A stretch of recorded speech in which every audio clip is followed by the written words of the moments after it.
But it is my pleasure now to introduce our next guest. So our next guest is Hana Ayoob, who is an illustrator, science communicator, a friend of maths. Hana, hello. Welcome. Nice to see you. You Hi. too.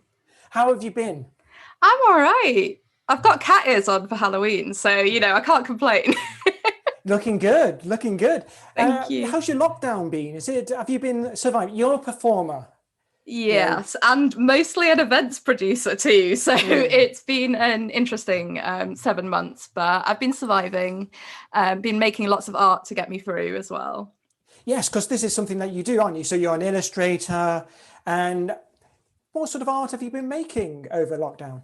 So lots of different types. There's a piece I'm working on at the moment, which we might come back to later, but I might as well just give people a little bit of a hint. So this piece, which is a geometric construction, but lots and lots of other bits as well. And some people know that October or Inktober is a month where lots and lots of artists also do various drawing challenges. And so this month I've been challenging myself to draw a science, tech, engineering or maths inspired pattern every day. Oh, wow. So how's that been going? It's been going well, yeah. So today's the very last day. I haven't done today's drawing yet, but I'll do that this evening and then I'll be done with the sort of marathon of drawing. Well, yeah, we should definitely, well, at the end, we'll tell everyone where to find these things. How does that sound? Yep, sounds brilliant. So shall we crash on? Shall we find, shall we do a magical trick? We can do a trick. I have a volunteer who's been hovering in the corner slightly. So this is my dad, who's going to help with my trick. Hello, Dad. What's your dad's name? Hello, Dad. Sorry, this is Mark. Hello, Mark. Hello. He can't hear you because of the headphones, but you should be able to hear him. And so the trick that I'm going to do is I have a card that I have made, sort of got to as an artist, right? So on one side, there are these oranges, and on the other side we have some leaves and things. And I am going to get my dad to hold this card like this. Dad, can hold it. And I am going to turn that inside out so that it will completely flip around and you should be able to see the other side. So you may feel something.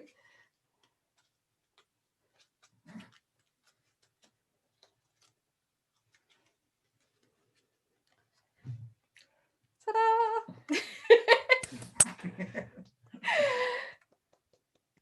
Amazing work. Witch! Thank you very much, Dad. Thank you very much. You can leave now if you'd like to. Let's stick around and find out how this was done. Yes. I think he's going to run, but... That's amazing.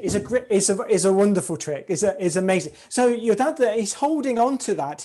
He's not like he's let go and you've done something. No, he's held on the whole time. I probably should have got him to confirm that on camera, because I was going to do it without a volunteer, but there's no, I was sort of clipping the card in, but it's not very believable because I'm like, well, I could have just unclipped it and turned it around, but it's a neat I think your dad's reaction sold it. Yeah, I've now been called a witch by my own father. So it's a weird little trick because I feel like I only taught it to myself this week. And even though I understand how it works, every time it works, I'm like, oh my God, it actually worked. It actually turned inside out. Shall I confess that you showed me this trick because we had a little chat, didn't we, before this happened? And I'm not sure I know how this works. Okay, so I'm amazed. So I'd be loving to hear what you have to say. I will switch to my other camera. So first I will sort of show you this on screen and then I'll talk you through how to actually make one. So essentially you're holding onto it and you fold the two sides in and then in again. And then you sort of unfold it and it ends up turning inside out, upside down, however you want to refer to it. And then I can do that again. So if I do that, and we end up with the leaves back again. So I've got another piece now. So if anyone's got sort of just a rectangle of card or an actual card, I just don't own enough, which feels embarrassing to say on here, to cut up any. But you take your rectangle, you fold it into 16, and sort of go back on all your folds because you want it to be quite sort of easy to manipulate.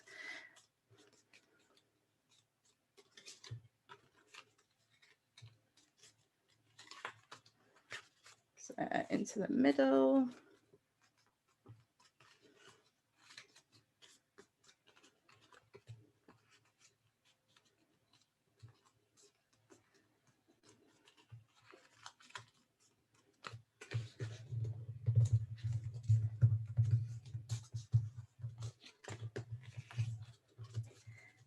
And just that last fold there. So then you need to sort of cut this flap out so you can see the sort of, if you fold it lengthways, you can do it with a pair of scissors, or if you've got sort of a craft knife, or I've even seen it done with a set of keys, sort of cut like so. And then you've got the same sort of setup again. And now this is sort of the sort of tell, I guess, will it work? And it does. So James, did you say you were going to try making one as well? Yeah, so we had a little chat, didn't we? We had a sneaky little chat before this, and you showed me how this trick, this trick. I've never seen this trick before. I mean, if we talk about it in mathematical terms, if we must, it must probably something topological, and I'm sure someone can help us out with that. I'm still not sure how it works. So I did it. Yeah, I did do it.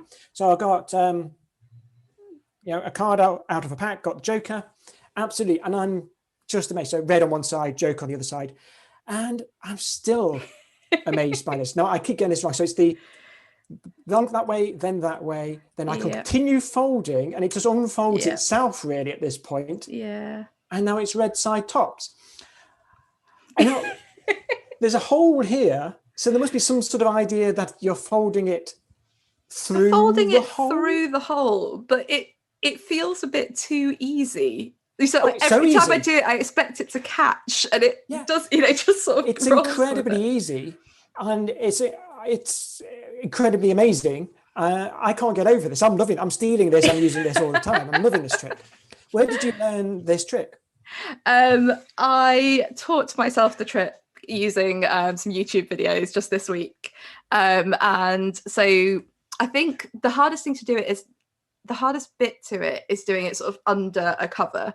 So I found myself sitting in meetings this week, just sort of fiddling with it and sort of constantly folding it inside out, so that I'd be able to do it without looking at it. Because that's how you presented it, didn't you? In a more magical way, by covering it over with your magic cloak. Yes. And so it can't be seen, and then magically it's the other way around. But even without the cloak, I'm still going, how? This is what I mean. You sort of feel like you're tricking yourself. You do it, and you're just like, no, it shouldn't work. Yeah. So I mean, I love this trick. I couldn't believe it when you told me about this trick. So I believe you're going to show us some of your art, perhaps. Yeah. So I thought I'd actually do some sort of live drawing as a bit of a treat after the trick. And so I'm going to show you. So probably most people won't have a compass with them right now. So I'm going to do something that is a bit simple so that you can sort of repeat it yourself maybe at a later date. So we're going to do a quick sort of version of this, which is sometimes called the flower of life. And it's drawn just with a compass. So set your compass to like a certain width, and try and make sure that your compass is quite tight so it's not going to sort of slip at any point. You draw a first circle. And try not to drop your compass. So draw a first circle. Then you pick any point on the circle and draw another one. And now you have these points that are sort of formed by your intersecting circles. So you can do the same again. And again.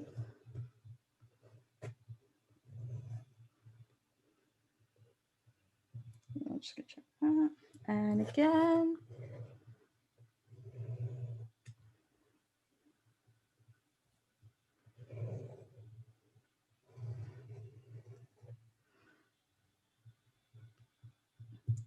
And so then you sort of have your first one of these flowers in the center, and you essentially keep going.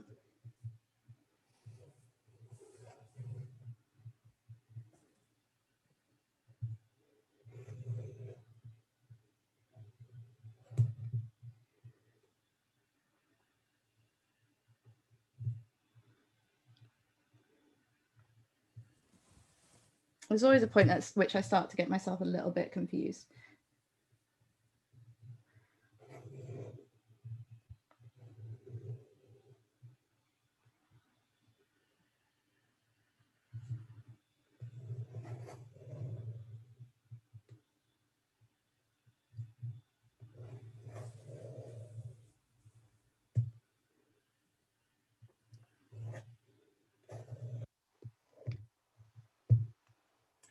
You sort of get all these overlapping sort of circles with these flowers in between. And if you start connecting lines up using a ruler, which I apparently don't have near me, which is not great, but I do have a set square.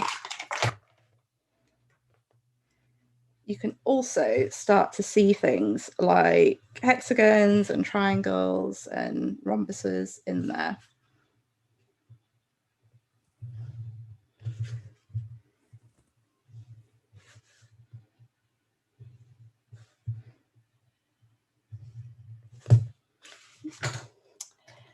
And with this sort of, you know, initial sort of base structure, there's loads of different things that you can do. So this is one that's quite simple, but coloured in. This is one that sort of used those 6 petals and then sort of decorated on top of it. Here's a bit of a sort of fractal design, so with larger circles and sort of getting ever sort of smaller and filling in the gaps. One with a few sort of different shapes and one with lots of circles on top of it as well.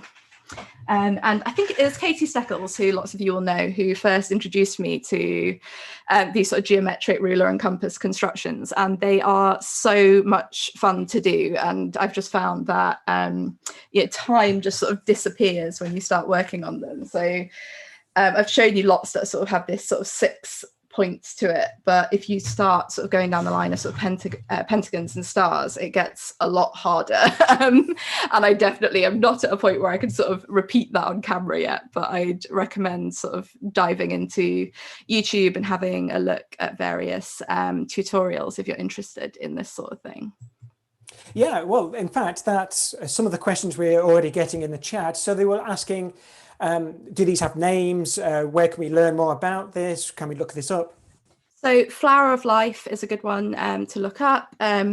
If you also look for sort of 6-fold symmetry, 5-fold symmetry, you'll start to find different things. There is an amazing artist called Samira Mian who does lots and lots of great tutorials on YouTube. And honestly, just starting to search for sort of compass ruler constructions, like it's an absolute rabbit hole.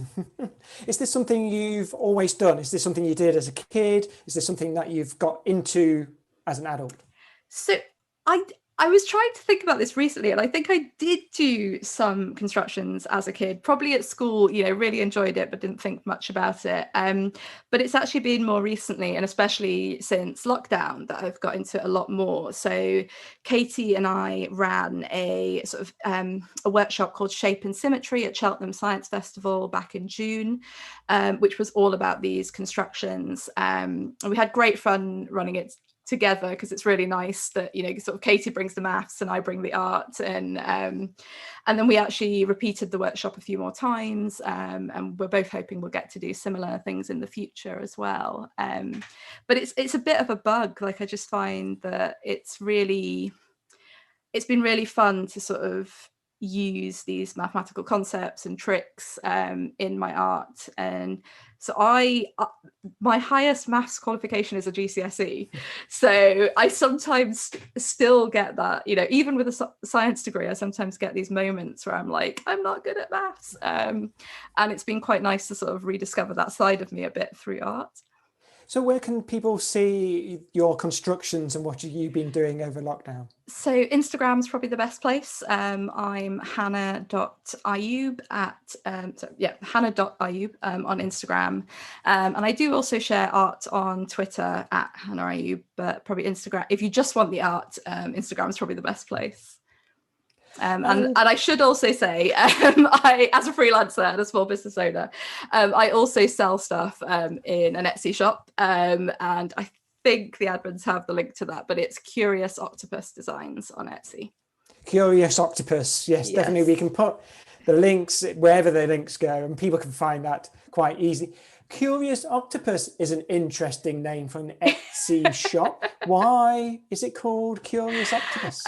So another one of the things I do is stand-up comedy, and the very first stand-up comedy set I did was about octopuses sort of wreaking havoc in captivity. So there's all these stories of them breaking out of their cages, you know, sort of rearranging their cages, eating other sort of occupants of aquariums. They're naughty octopuses. They're too intelligent. Octopi?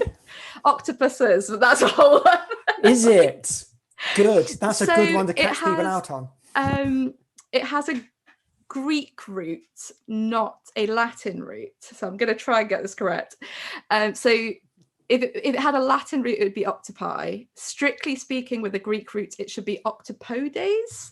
But it's generally accepted that octopuses is more commonly used. And so how naughty are they? Pretty. So one of the best stories is when one managed to flood an entire aquarium overnight. But the name for my shop came because someone took a photo of me during this set, and it had just cropped off, like, I think a headline behind me on screen. So it just said Curious Octopus. And I just love that sort of phrase because they're one of my favorite animals, and I think curious very much sort of describes them as well. Yeah. Well, you studied animal behavior, is that right? Yes, yeah. So is that at university? Yeah. And did you study the octopuses then? A little bit, but I've honestly found out a lot more just reading since I left university. I was really interested mostly in primate behavior when I was at uni. But I think I've gradually become a lot more interested in the animals that are sort of just as intelligent as some of the primates, but we tend to be, I guess, more surprised or to overlook them because they're less closely related to humans. So octopuses, so octopuses and squid. You've also got like I keep saying COVID instead of corvids these days. So like, you know, the crows and ravens and things like that. Yeah, I heard about the crows before, and then you see them in documentaries. And they sort of solving problems and things like that, which I think is incredible. Now, you said you were talking about these octopuses in a show, because that is another thing that you do, isn't it? Yes, yes, it is. You talk about science. Do you do this to adults? Do you do this to families? What sort of places? Mostly adult audiences, especially with the comedy. So pre sort of COVID, used to do lots of sort of live comedy gigs, but also panel discussions at science festivals. Sometimes a bit of a, mix of the two. So something with a bit more of a traditional format, like a panel, but bringing more humor into it. So did a great panel discussion end of last year, which was all about sharks in movies. And so sort of picking out some of those well, let's see. Jaws. Is it deep blue or deep blue sea? There's the deep blue sea. There's obviously Sharknado. There's one that's called Bait, I think, that's set in a supermarket. There's a never ending. I mean, I'm sure all those films were thoroughly researched. I mean, I assumed. Yes. They're very, very thoroughly researched. Yes. I particularly like, I think I've got the title right, Deep Blue Sea. They're trying to cure Alzheimer's and create hyper-intelligent sharks. That's what happens. Yes, yeah. And I mean, I think the least accurate part of that is when they're about to have their funding cut off and someone says, oh no, I can find the cure for Alzheimer's if you just give me 3 days. Or it might be 2 days. And I'm like, no, not how science works. You see, they gave them too much time. That was the problem. And before we go, I mean, we've got time yet, but before we go, we must promote some of your other things. I'm going to sort of help you along here, because you're a podcaster as well. Yes, so I am a co-host of Why Aren't You a Doctor Yet, which is a science and technology podcast, and we sort of bring together sort of popular culture and journalism with science and tech, and we've covered all sorts of topics, but we tend to be quite sort of, I guess, challenging towards the status quo. So we've talked about the history of photography and how there's quite a racist history running through photography. You know, we've talked about gender and science. We've talked about queer histories of science, and yeah, we generally have quite a lot of fun doing it as well. Yeah, I mean, I only learned about this week because I was setting up for this. Listen to it, sounds great. So I think we can recommend it. So we should say that name again. Why Aren't You a Doctor Yet? See, bang, perfect. Is there anything else that we should be promoting before we let you go? I'm trying to think if you're interested in comedy, we've got one of the non-animal related comedy things I do is a show called Say My Name, which is all about names, which, you know, we all have, but some of us have more trouble with them than others. And our next Say My Name gig is on the 19th of November. There will be a link quite recently on my Twitter account. If not, I'll post it when I get off the stream. And that is also online. It's pay what you can. So yeah, I'd love to see more people there. Fantastic. Now, and I think maybe one last thing before we go, as someone who does stand-up shows, comedy shows, I think I'm going to ask you, Hannah, to help me out here. We're both going to say that we want people to donate. Yes, do go and donate. The links will be posted in the comments. Lots of amazing charities to help out. Yeah, so this is, we are Maths and Magic Marathon, but we are sort of associated with, we're doing this, it's inspired by, I should be saying, Mark Watson's marathon, which is a comedy marathon, which is happening right now, 24 comedy marathon, which is a thing that Mark Watson does, Watsonathon, if I'm saying it right, .com, you know, links are in wherever they should be, and of course donate, because this is for charity. And there are 2 charities, which is Turn to Us, which is a charity helping people on low income who are struggling during COVID times, and Comedy Support Act, which is supporting comedians who are also struggling during lockdown with no shows, no venues open. So I think we can both recommend that. I think that was wonderful, Hannah. Brilliant. Thank you so much for having me. Thank you for coming on. I really enjoyed that. Of course, you know, links to everything that we've said will appear everywhere. And I'll tell you what, I mean, a couple of minutes in it, but I'm going to let Hannah leave because I know we have our next guest waiting to come on. Brilliant. So thanks again, James. Hannah. Bye. Bye.